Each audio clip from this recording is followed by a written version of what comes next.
All right. Good afternoon, everybody. Ladies and gentlemen, it's an honor to be here, part of the CMES series that's featured some pretty stellar names in the world, in my world, or what I'm trying to have be my world, environmental studies in the Middle East and North Africa. Aaron Wolf, Janine Sowers, and especially Diana K. Davies, who's coming, Christian, do you remember?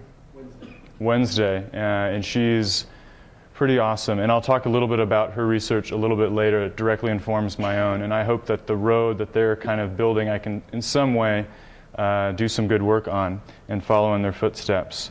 It is also a privilege to be giving this talk in this building, and I don't know if anybody's been here before or learned about the Tree Learning Laboratory, but what they do here is pretty amazing, and so I'd encourage you to come back when you have a minute on one of their short tours.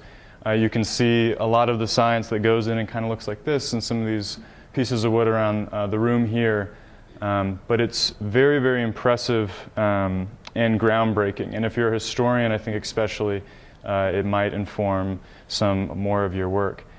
Actually, after doing this project, I met some of the people here after doing a majority of the filming, and I realized that if I had to do it all over again, I would have started here. There's a dendrochronologist here called Ramzi Touchane, who has basically gone from Jordan to Morocco, taking tree core samples and creating like a 500-year-old record of what the climate was from Rabat to Irbid. And it's very, very interesting because he can tell the relationship between these various climate regimes and look about what happens when there's a drought in this part of the Mediterranean compared to, say, flooding in another. I think his resolution is a couple of square miles. So it's pretty interesting and leading work in the world. So he has led, since 2003, 5 teams to Tunisia and has taken 560 core samples from 311 trees. The oldest of which he showed me here is from 1684. So he trucks those here, from there to here to analyze, but we'll see that a little bit later in the film. But I just wanted to introduce him, and he's going to return this summer where hopefully I'll meet him in Tunisia. You know, he's going to keep pushing farther back into the history of the climate history of the Mediterranean, while also farther into Tunisia. He's really just done the north so far. Before I go on, I wanted to also thank the Arizona Press Club Foundation, an anonymous donor through the University of Arizona School of Journalism who supported my fieldwork this summer. International investigative journalism is very expensive, and while we did run out of money and don't have any money now, we couldn't have gotten anything done without their generous support. Also, Maggie Zanger was just really helpful with all the application stuff, and Kim Newton at the J School loaned me his lapel mics, which are very expensive to use in the filming here. So hopefully you won't see them, but if you do notice a little mic, that's Kim.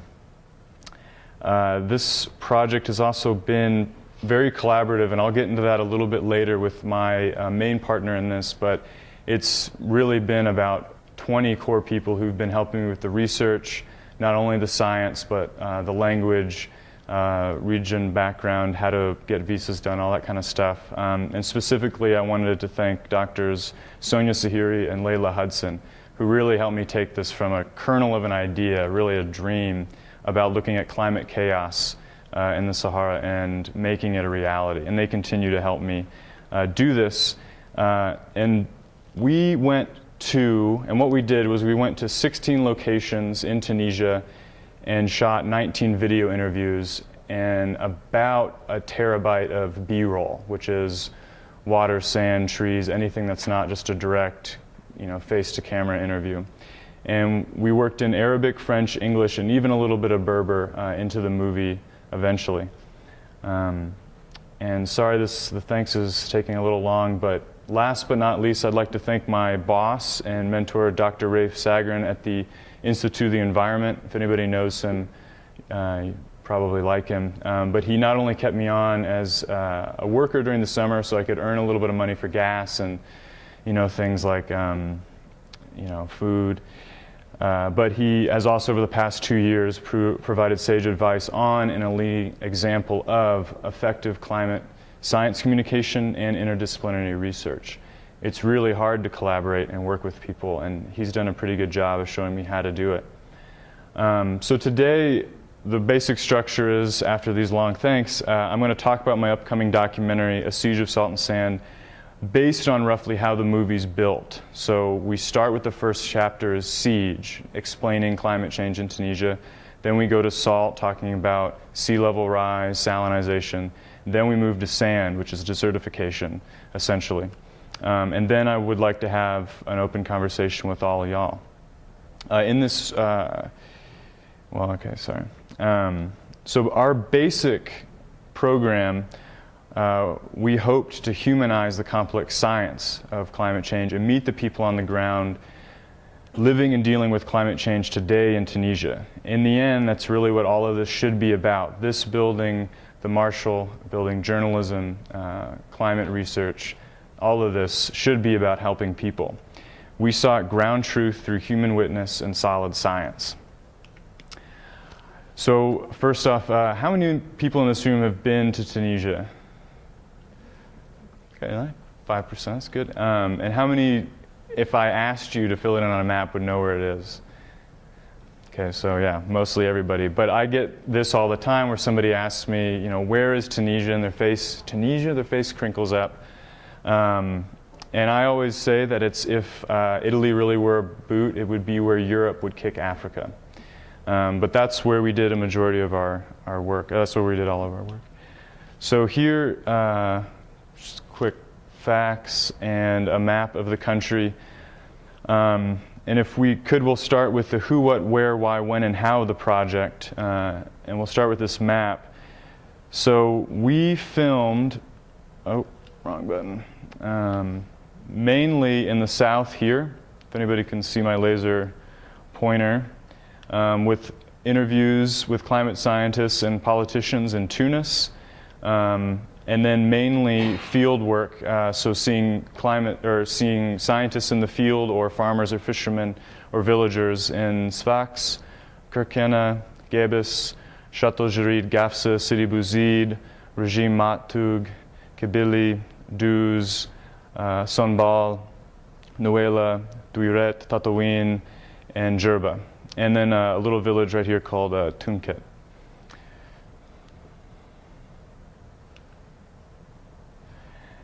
And so we were trying to talk to people who had their hands dirty, be they fishermen or marine ecologists, farmers or soil scientists.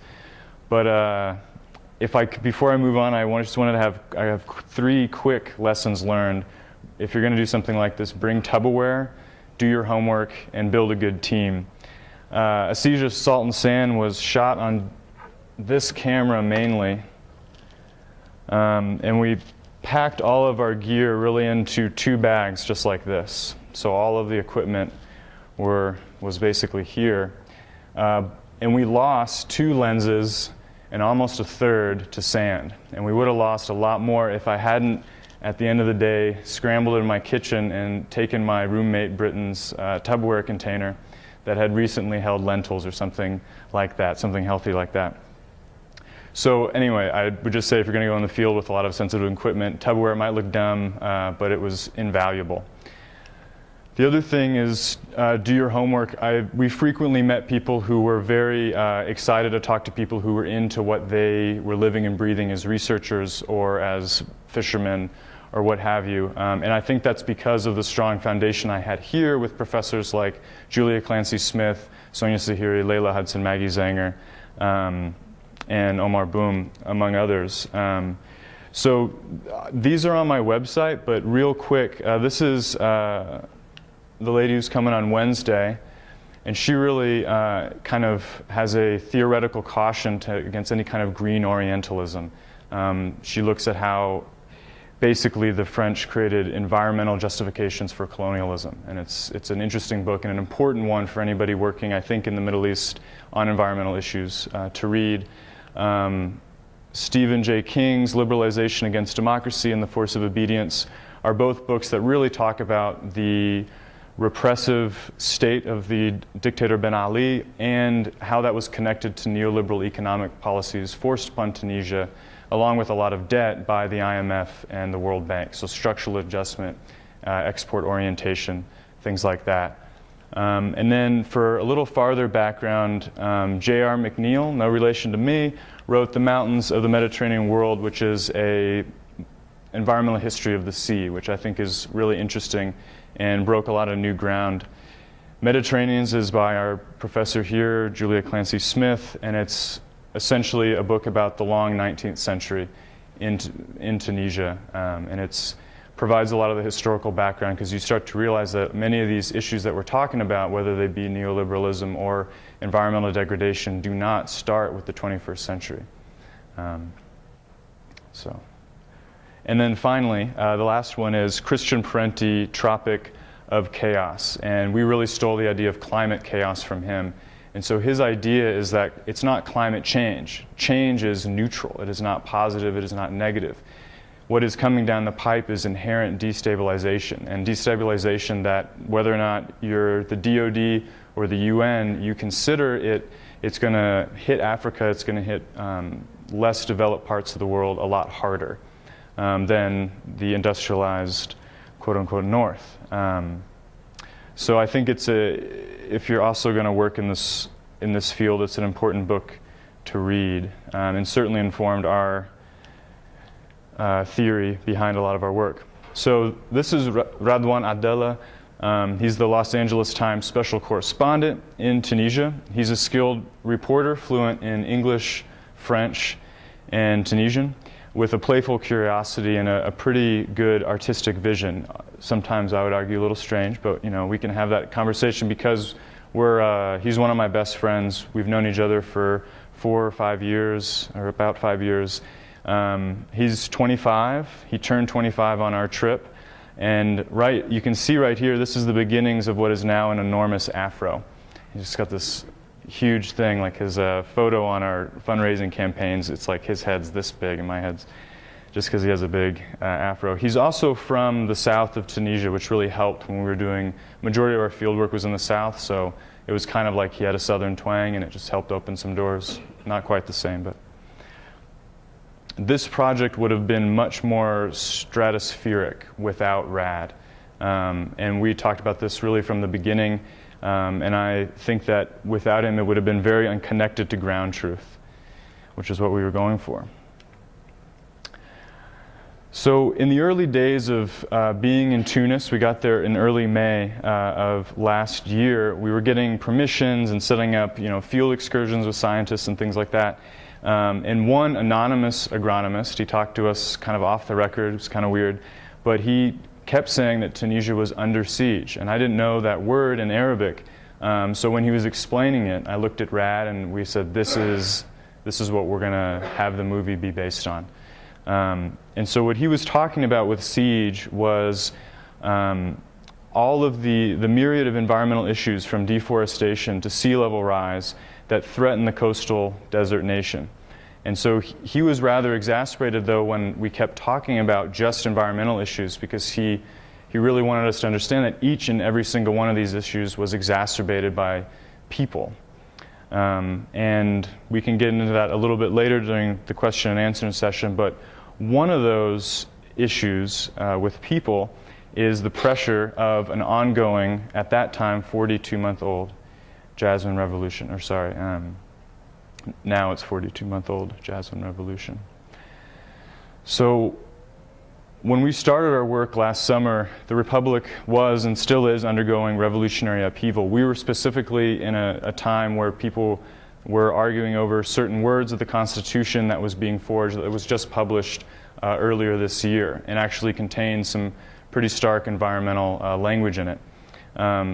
But while we were there, I saw protests across the country for the government and against it, against heavy industry's pollution and for heavy industry's jobs, for secularism and for religious fundamentalism. The people power unleashed in the 2010 Jasmine Revolution roils to this day, and I think if people are interested in the greater Arab Spring, that's one of the messages, is that it didn't just end because we stopped tweeting about it. The other thing we found was that people in general were concerned with what was happening in the capital, like say with the Constitution. So that it focused society on national, regional, and international politics, but mostly in the capital. So with leadership so focused, these lawless zones, or what people called black spots, were popping up across the country. Into these breaches came poachers and polluters. So yes, we can talk about climate change, but what happens if a waste disposal company turns a pretty marginal land in the desert into a dump, and that, you know, it ruins an environmental project, it ruins this very delicate equilibrium. So it's not just this big global force. It can have, you know, very minute, localized issues with human beings acting poorly. So this fellow was one of many in the port town of Gebis in southern Tunisia, protesting the toxic legacy of a local gigantic phosphate refinery. Multinational corporations, British Gas is there. It's a big place, and you'll see it in the film later. But after the revolution, the national government did not or could not enforce environmental regulations, and miscarriages and birth defects in this town were on the rise. After a family lost 2 toddlers to a mysterious illness, protesters like him hit the streets demanding not the fall of the dictator, which was the slogan of the Arab Spring, but a clean environment. However, these revolutionary times, I don't mean to explain them to be overly negative. It's not like Tunisia's in a dark space. I have a lot of hope, and there's a lot of positive news coming out there. I just wanted to talk about the destabilization angle a little bit. I was amazed by how many people, once I started talking about the environment, had a story from the north to the south, and were very eager to talk. I moved to Tunisia in 2009, and it's still, and I haven't been there consistently since then, so it's still a little odd for me to hear talk about corruption and, you know, corporate malfeasance, because I just get kind of nervous. But people were talking to us all the time, including rumors of a secret prison in the desert, illegal fracking tests in the deep Sahara, a luxurious base camp for rich Emirati and Qatari poachers hunting endangered species trophies, so they came to hunt these endangered species, predatory waste firms buying up mortgages to turn farmsteads into unregulated dumps, and fishing companies from East Asia scraping the bottom of the Mediterranean in Tunisian territorial waters. There's a lot of work to be done, and while the shock of the revolution is certainly being taken advantage by those unconcerned with social justice or environmental protection, the revolution has gifted us some great opportunities, and we hope with our film we can help a little bit. So the real half of the movie deals with salinization of soils and coastal aquifers in a rising Mediterranean. For the salt chapter, Rad and I headed to 2 coastal islands to visualize these issues. Kirkena, its highest point is about 40 feet, so like a little bit lower than where we're standing now from the sea. And Jerba is, if anybody's read Homer's Odyssey, it's the island of the lotus eaters. And while it has higher cliffs, it imports most of its water, has pretty severe erosion problems, and is losing a lot of its aquifers underneath, or those aquifers are becoming too salty to drink. So what does this mean for people, though? As the Mediterranean has risen by about 3 millimeters every year since the mid-90s, and that rate is increasing, according to the latest IPCC report, the AR5 that just came out. It has washed onto previously fertile fields. So this is a low island, low elevation, and when the water comes up just a little bit, the sea floods these, especially in a place like Gebis, which is unique, Kirkena, the Gulf of Gebis, it's unique in the Mediterranean for having somewhat of a tide. So once a year during the winter, when the water is a little bit higher than during the summer, it floods previously unfloodable land with salt and kills everything that was growing on it. So one part of the island bristles with dead palm trees, a graveyard of tall black tombstones. And a marine ecologist also talked to us about how rising temperatures in the sea, not just the elevation, have brought invasive species to the coastal environment, specifically fish from the Red Sea. Another thing we found was talking to old people was great. They could talk about when growing up the environment was like this, or the environment was like that. And there are obviously much bigger factors than just a little bit extra heat every year or less rain. But this man told us about how sea level rise had come up and destroyed local saints' tombs. So here's a hotel that is, slowly losing a little bit of its foundation from erosion. Now, it's a little bit more complicated than just being climate change, but that's one place we have in the movie. So this is one of the shrines. And another Jerban told us that, another person who had lived on Jerba for about 30 years said he had seen most of the island's coastal shrines leveled. And in some places, other scientists told us the sea had moved inland 20 to 30 meters, so on those very flat, low to the sea places.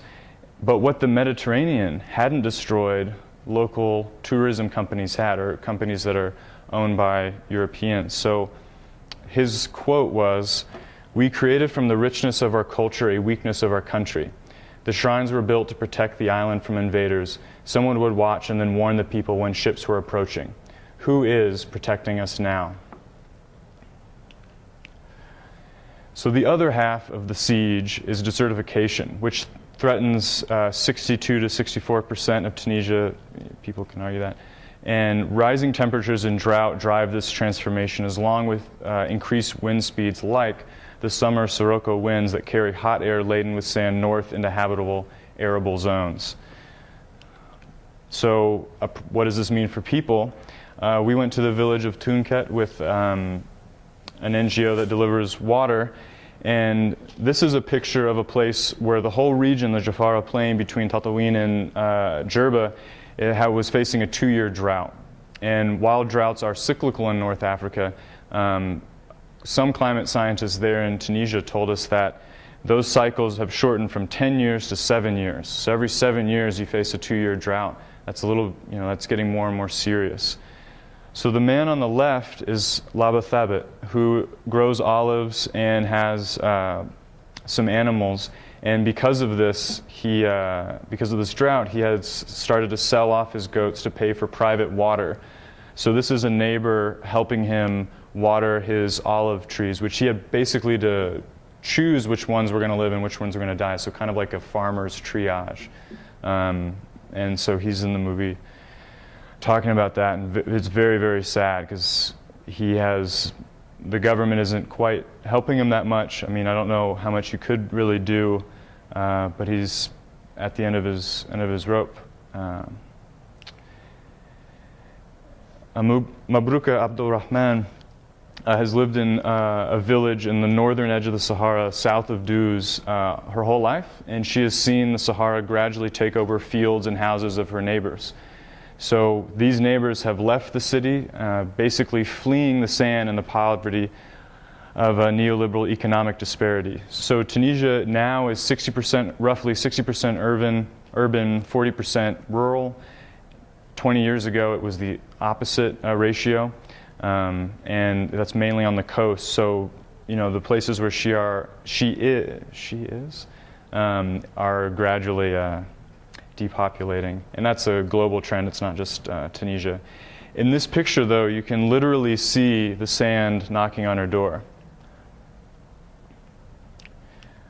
And this is a photo from her backyard. And behind this dune, which actually was kind of Rad and I couldn't figure out how to photograph it because it's this giant dune, and underneath it you can just see tree heads popping out. And she's talking to us about it, but I couldn't figure out the angle. I mean, it's a hard, large thing to film, not just the sand dune, but in general, where we have a big subject on our hands. Hard to get a vantage on it.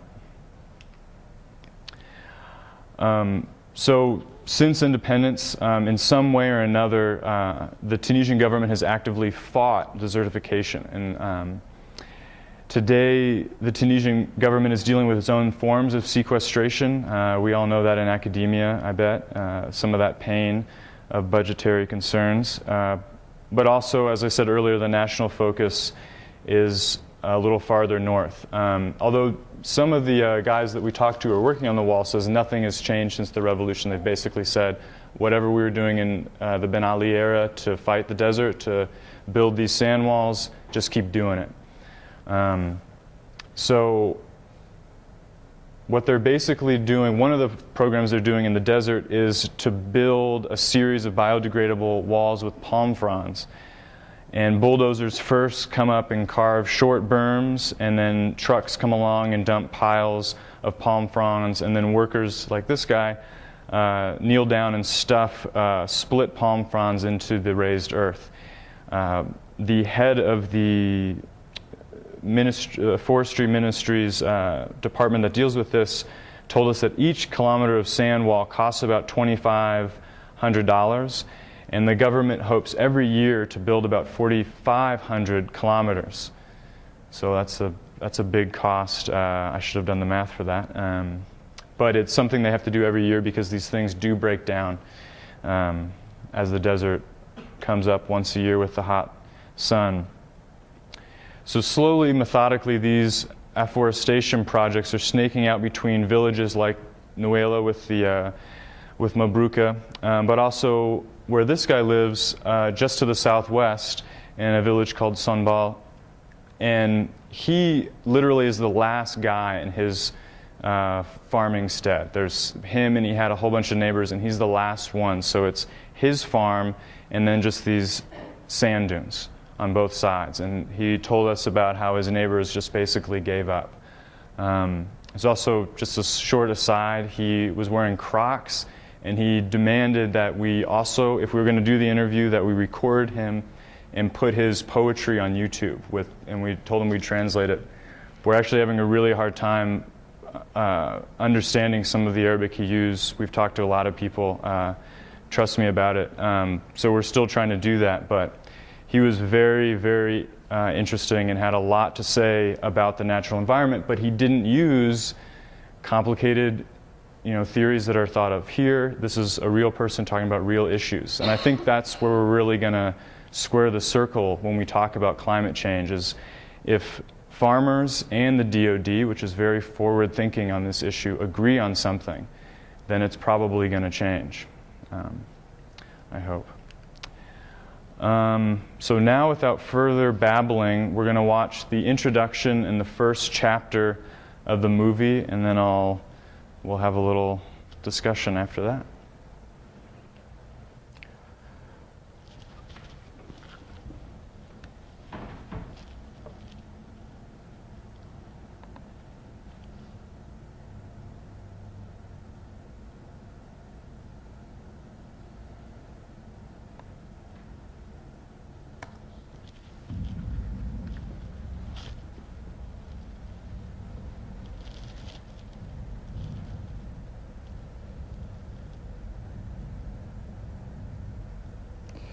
Apologies, the Arabic font got weird on this computer.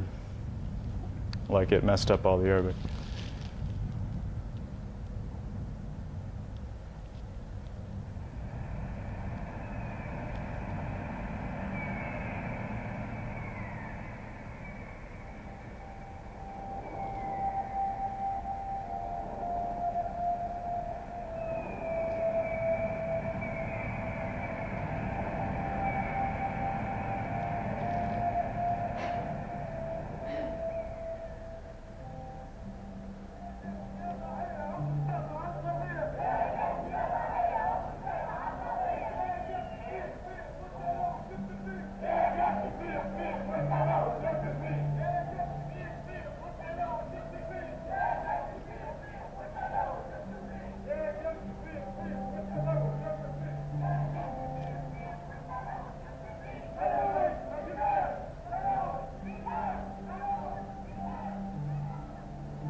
In Tunisia, we have less land, water is rising, there's more fish, there's more pollution, the desert is advancing, and we don't have any policies.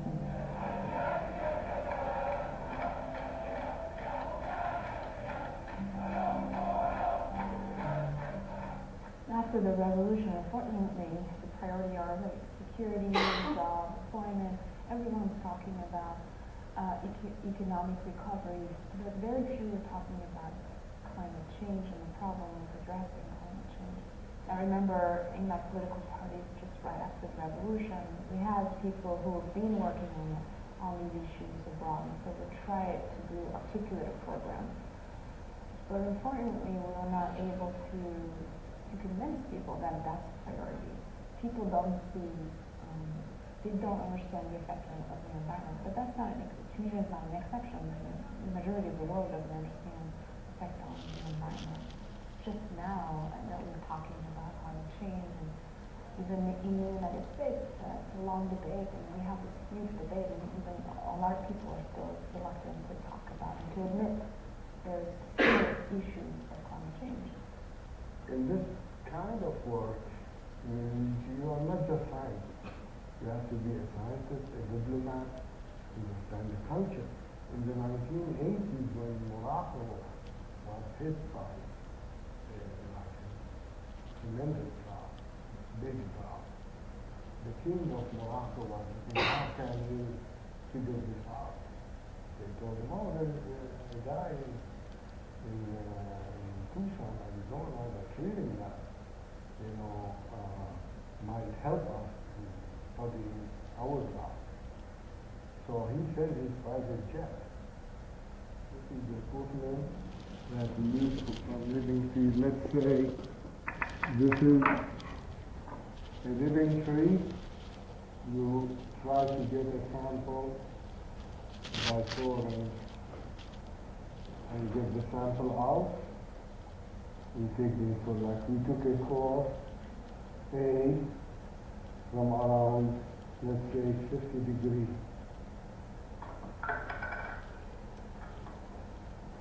We put the sample in straw. When we bring it to the lab, we mount it on a piece of wood like this.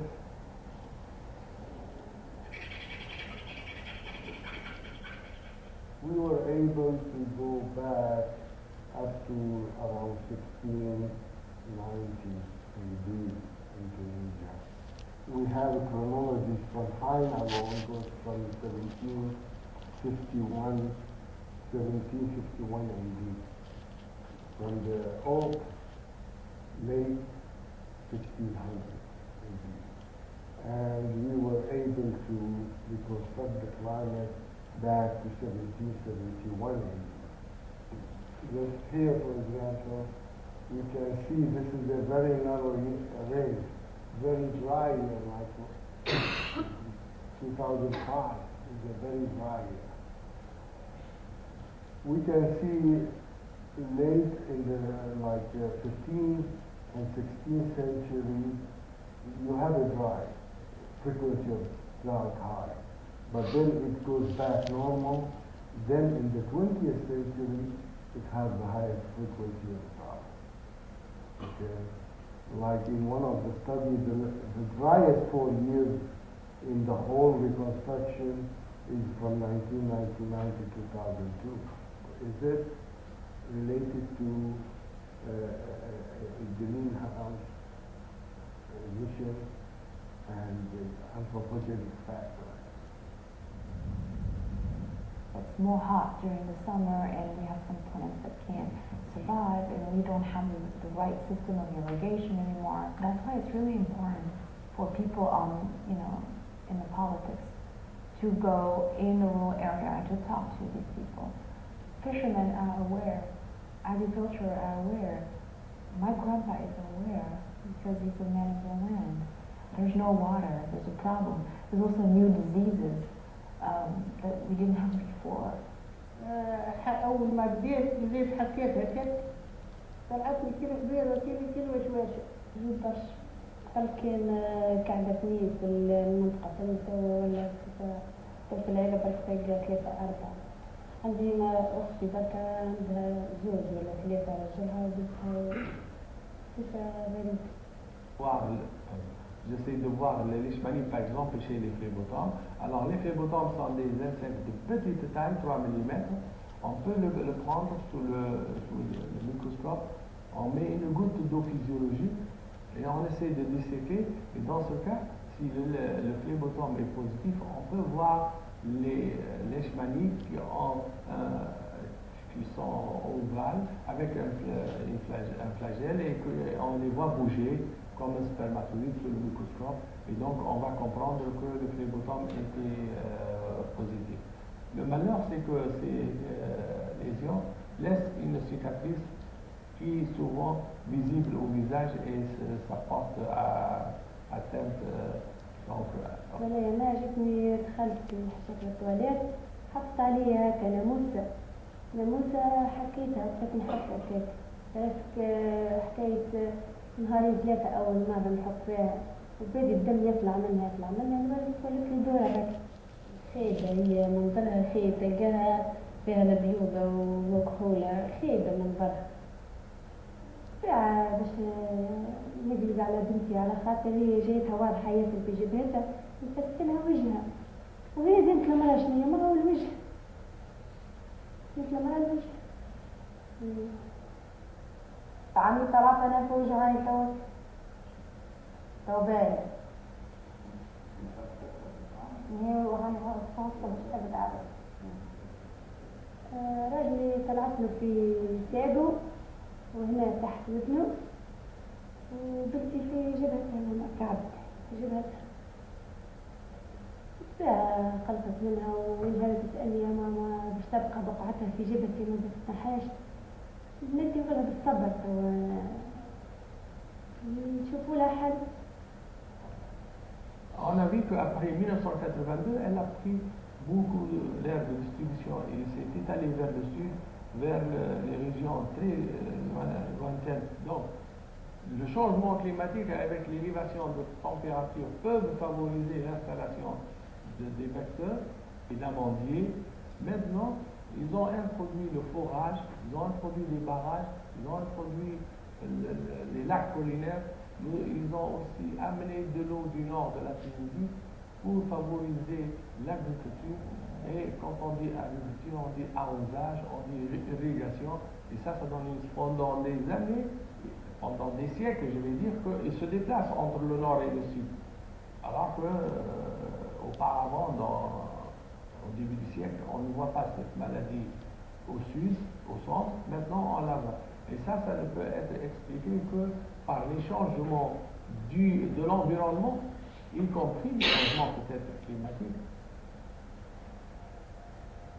I'm hopeful that the Tunisian people will understand that beyond dictatorship, they really did suffer from these neoliberal policies that damaged the environment, that made them even more dependent on the global market, that completely removed any sense of like self-sufficiency and sovereignty, because everything was decided abroad. It's not even organic. The only thing that was organic in Tunisia is the revolution.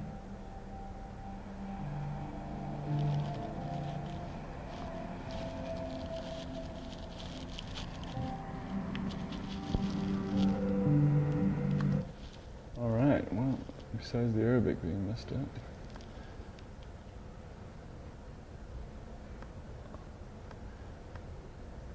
So, yeah, that was what we call a rough cut, meaning we're still putting it together.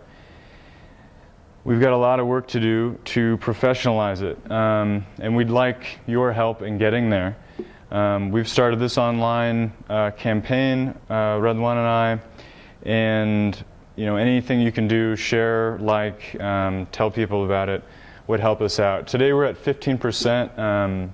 We've got about a month left, but we've doubled our Facebook fans in the past month, and it would mean a lot to help us move forward with this. If you'd like to learn more, we wrote quite a few articles about what we're doing, Radwan and I, and those can be found on my website, mainly through Al Jazeera English, but also if you're like photographs, you can go to the Cafe Luce on Campbell, where my work is featured alongside birthday boy Murphy Woodhouse. I think he might have stepped out for this next month, and then it'll go to the Cafe Luce on campus. So thanks for listening. I appreciate your time, and let's have a discussion. Ask me stuff about anything.